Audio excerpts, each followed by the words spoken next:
écoutez, tant que je suis dans l'élan, alors, j'ai eu un tout petit peu de mal à repérer exactement l'endroit, mais c'est aussi bien parce que je pense que par contre les chats, eux, vont même par un temps pareil, ils sont bien contents de pouvoir se réfugier et trouver dans un endroit accueillant et verdoyant même, je suppose au printemps ça doit être super, un endroit pour se nourrir, pour se reposer, pour se réchauffer, parce que j'ai vu que ils avaient également des abris qui sont protégés du froid, donc c'est bien et on ne tombe pas dans la boue. On m'avait prévenu que c'était... Voilà, donc je me suis équipée. Alors je voudrais remercier vivement la municipalité de Fontenay-sous-Bois, qui est représentée aujourd'hui par deux adjoints au maire et un conseiller municipal. Conseil municipal, Juliane Guénet qui est derrière, donc il y a d'autres, vous avez vu encore. Et puis et Brigitte. Brigitte Roche, donc c'est derrière, voilà, je n'oubliais pas.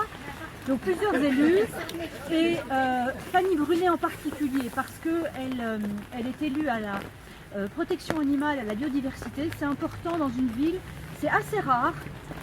Que dans une municipalité, il y ait des élus qui s'occupent spécifiquement des questions de la protection animale et de la biodiversité. Fanny Brunet a aussi pris la suite d'autres élus auparavant, Michel Périgueux en l'occurrence, qui a pendant des années œuvré à Fontenay-sous-Bois sur ce sujet-là, et c'était vraiment important qu'il y ait une continuité sur cette action.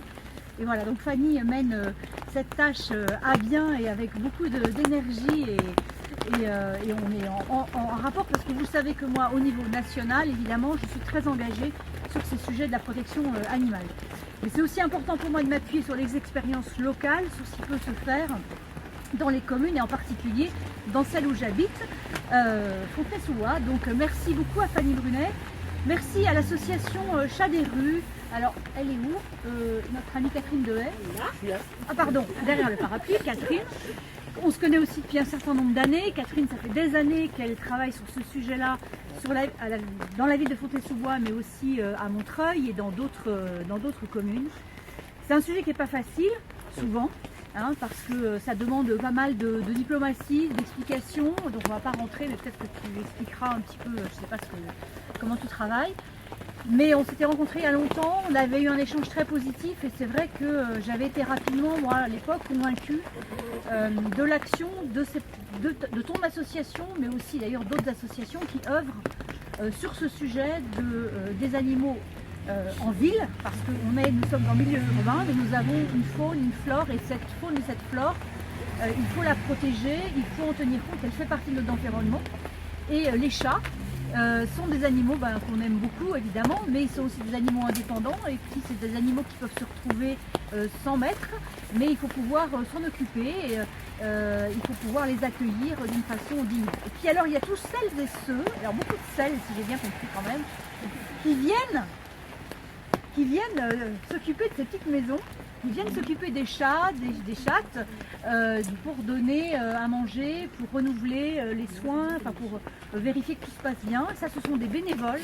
Et donc, un grand hommage, je voudrais leur rendre un hommage chaleureux, voilà, vraiment, parce que c'est un peu un boulot de tous les jours que peu de gens finalement connaissent. Donc, faites-vous connaître aussi sur ce que vous faites, parce que c'est intéressant, c'est utile, c'est sympa.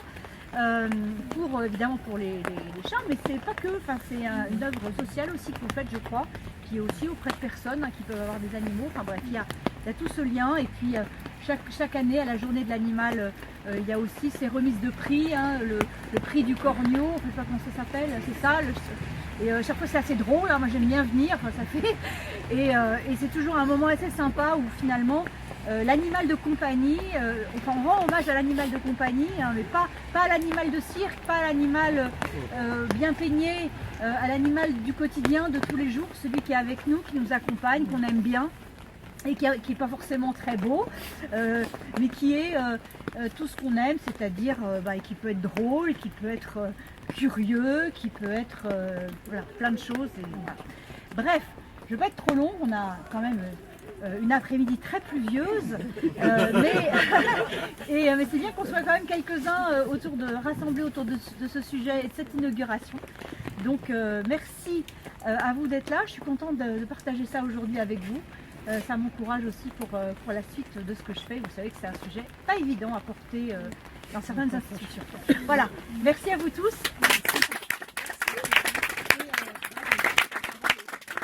Je vais juste dire un petit mot déjà pour remercier tout le monde. Je remercie Laurence Abeille, je remercie tous les élus qui sont là, Marc Brunet, Jean-Philippe Dautré, Monsieur Cornelis, Madame Viennet,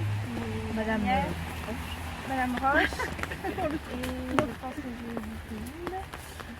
Donc merci à tous d'être venus, merci à tous les bénévoles et salariés de l'association Chalet-Rue pour tout le travail qu'ils font au quotidien dans le cadre de notre convention, mais pas que, parce qu'il y a aussi d'autres choses qui sont à côté. Merci aussi aux voisins qui habitent juste à côté d'être venus, je trouve ça très sympathique. Et d'ailleurs, il nous apporte son témoignage qui nous montre que l'animal n'est pas synonyme de nuisance et qu'au contraire, c'est très agréable d'avoir des chats chez eux. Donc pour ceux qui ne connaissent pas ce lieu, c'est dans le cadre de la convention, c'est les chalets des chats libres, c'est-à-dire qu'en fait ce sont des chats qui sont stérilisés et identifiés par l'association et qui n'appartiennent pas donc, à un particulier, mais qui sont libres de circuler et surtout libres d'être en sécurité. Et ces chalets leur permettent d'avoir du confort, de la nourriture et de l'eau. Et comme le disait Laurence, effectivement, c'est grâce aux nourricières. Je dis nourricières parce que je ne pense pas qu'il y ait de nourriciers, mais il y en a. Très bien, alors les nourriciers et les Amis aux amateurs. voilà, si on retrouve et qui viennent très régulièrement pour approvisionner les chalets. Et c'est un travail vraiment essentiel. Voilà, je pense que j'ai fait le tour. Je vous remercie vraiment. Et puis on peut peut-être présenter un petit peu les chalets, comment ça fonctionne à l'intérieur. Peut-être deux par deux, parce que c'est un peu glissant et puis c'est petit. Mais je vous invite vraiment à aller découvrir ça. Si vous permettez, je vais présenter l'association ACR très brièvement.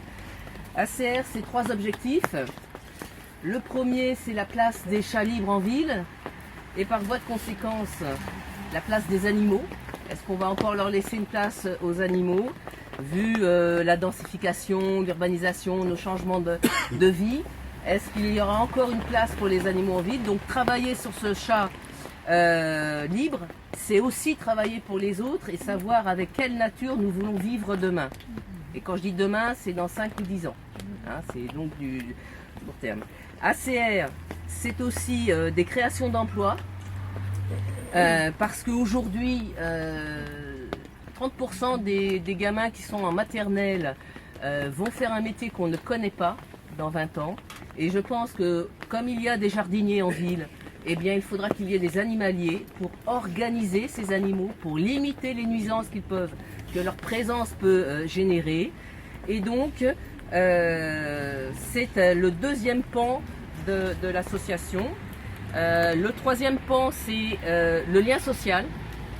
Le lien social très divers, qui est tant avec les voisins, avec les bénévoles qui font un travail de terrain, qui eux-mêmes propagent la parole de ces animaux et de leur droit à vivre parmi nous. Donc voilà, c'est un lien social. Plus on va travailler sur cet animal en ville, plus nous allons renforcer le lien social qui peut lier les humains entre eux. Voilà, pour conclure, ACR, c'est une association que certaines connaissent bien, que j'appelle d'économie sociale et solidaire. Le but n'est pas lucratif.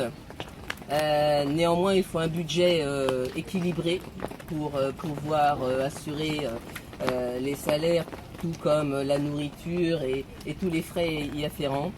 Mais c'est une nouvelle voie économique, de développement économique et social qu'il ne faut pas négliger. Voilà. Les animaux doivent être dans la société à tous les niveaux, tant au niveau affectif, au niveau économique, au niveau emploi, au niveau social et sociétal.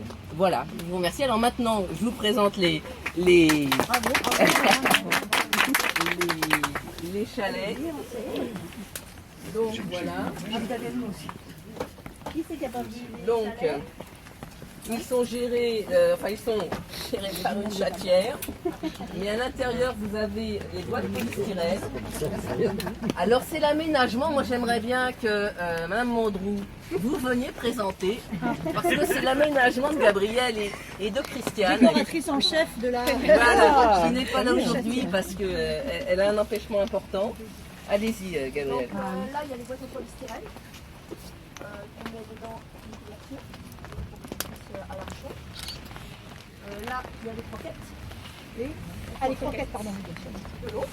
On va bonner. Et on rajoute un petit peu.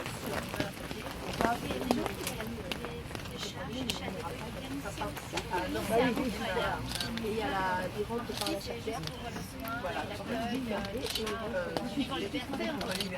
Et la litière, alors est-ce qu'ils ont... Non, ils sont dehors. C'est bien. Voilà, c'est pour ça que je demandais. D'accord. Et il y a une quinzaine de chats, c'est ça à peu près. Ils ont été installés il y a combien de temps? Alors les premiers chalets ont été, c'était l'hiver 2002. Et là, ça a été l'hiver 2015. Donc, Et on a une idée, approximative du nombre de chats qui les fréquentent. Alors il en reste une quinzaine. On en a remis beaucoup plus depuis toutes ces années, mais certains sont décédés. D'autres ont été adoptés. Ouais. Parce que des fois on les déplace, ils se révèlent pas très sociables. Ouais. Et puis finalement, 3 mois après, que ce soit plutôt vers le haut, on a des coups de fil qui nous disent « Ah bah tiens, on a un chat là, et il est tatoué à votre nom. » Comme il y a une traçabilité de nos chats au refuge. Mais il peut y avoir d'autres chats qui ne sont pas identifiés qui viennent ici. Tout à fait. Mais là, on a une veilleuse sanitaire, Gabrielle et Christiane, qui nous signale dès qu'un animal ne va pas bien ou qu'il y a un nouvel arrivant, de façon à ce qu'on vienne prélever, soit pour soigner, soit pour stériliser. Ils se laissent aborder relativement facilement. Pas du tout. Ils ne veulent pas de nous. Non, on a du matériel adapté, adéquat, qui ne blesse pas les animaux, où ils ne sont pas mouillés quand il pleut. On a vraiment un matériel adapté. On n'est pas, il y a des petits accidents de morsure, mais très rarement. Merci beaucoup. Je vous invite à prendre le